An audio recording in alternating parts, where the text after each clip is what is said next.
I want those moments like when I'm about to shoot Aquafina for the first time, I want you to see that, oh my God, I'm really scared, but I'm gonna do this. We were really trying to zone in those moments of the realism and in the moments of like letting me go bananas.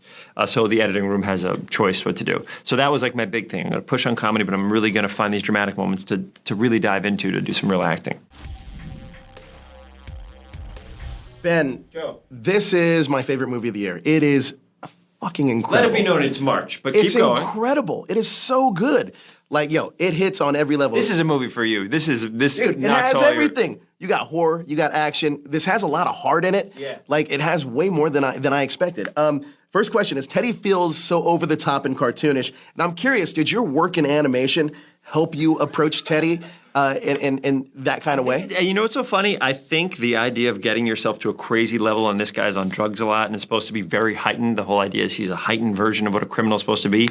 It absolutely helps you. It makes me feel like doing like cartoons for so long makes me feel like I can go a little bit more bananas and I can find my levels if they want me to push a little bit higher. So I think, yeah, it does. I don't see you playing the bad guy very much. So what is it like playing the bad guy, playing a villain this time around? Heaven. It's heaven, because I'm very much, I play these, and I love playing them because it's more me. I love, helping people and all that stuff. But the idea to be just like a total opposite of what I am, and like I don't know how to handle guns. I had to learn how to do that. I don't know how to really fight somebody. You know what I mean? Outside of like push someone on a basketball court. So it's like learning all those things was amazing. And then to kind of like flex that into like, oh, maybe we can. There's a lot of comedy that can be had out of these type of characters. So it's fun to start playing with that world. You chew up that scenery, my friend. Now I love the comedy, but there's a surprising vulnerability to your character.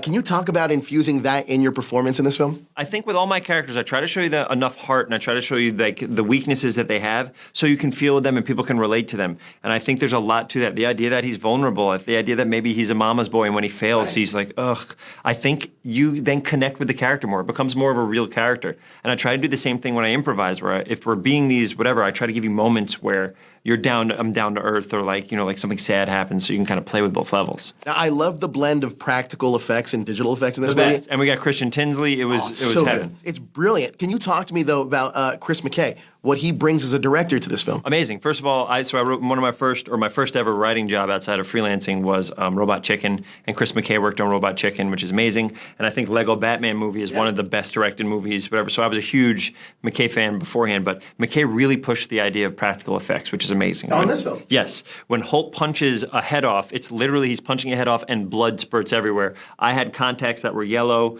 Like it's heaven. It's just great to like physically touch. And then I remember we were doing a scene where I'm running through a street and I'm throwing bags of cocaine at cops, and he's like, yeah, and then maybe you can run through this. And he gets in the car and he does it, and he's just like, he's so passionate about what we're doing that it just makes you just want to make him proud, and you want to do all the things. Like he would run in the car and get on the floor and get dirty, and he was great. This version of Dracula, Nicolas Cage version of Dracula, is probably the best. It's the best. Can you talk to me about working with him as a collaborator? Yes. I mean, to do scenes with him is amazing. He's so in it. He's early. He's ready to go. He's a professional movie star, you know what I mean? And you get on that thing, and he's really in it, and you could play. Like, he allowed me to play a little bit in those scenes, and the idea that I'm, like, playing with Nick Cage is, I mean, it's heaven. It's amazing. So doing all that stuff was the best. And then afterwards, to be sitting next to him when he's fully dressed as Dracula, just talking about, like, the movies that are out now. I mean, what's better than that? Look, I was just in a room with him, and he was looking at me like he was stealing my soul as Dracula. He may have. Yeah. He just may have. It's crazy. What did you want to bring to the role of Teddy that wasn't necessarily on the page? Oh, I try to push the comedy a little bit, because Ryan Ridley wrote a really funny script, and I was like, I think I know how to make this where I'm not too over the top, and I can kind of like, I wanted the moments like when I rob the store, rob the restaurant. I want that to feel real. I want those moments like when I'm about to shoot Aquafina for the first time. I want you to see that, oh my God, I'm really scared, but I'm going to do this. We were really trying to zone in those moments of the realism and in the moments of like letting me go bananas.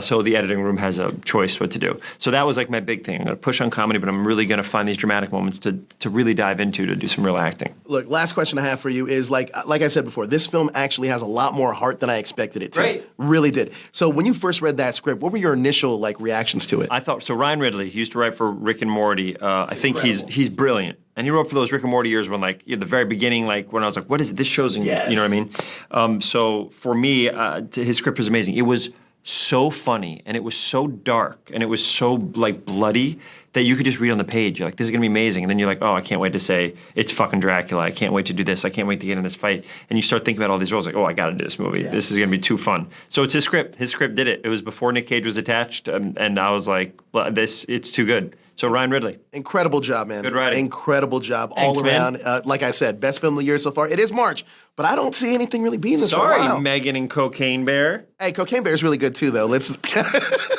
No, thank you so much, man. I appreciate it. Good to see you, brother. You too, man.